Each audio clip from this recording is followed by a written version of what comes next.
This workshop is titled Revolving Doors, and it draws from this book, Teaching Tales, Learning Trails. One story in this is read by all the participants before they come to the workshop, and they answer a couple of online questions before they come to the workshop.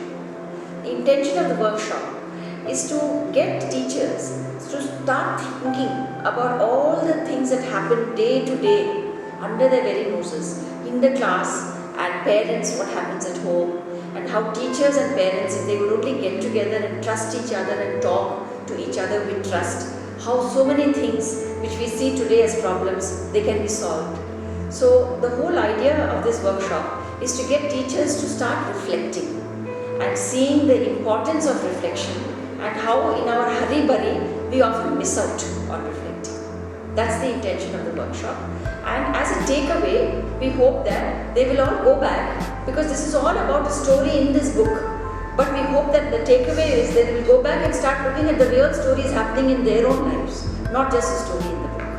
And then they will actually put into practice what they say the characters in the story should do, they start doing.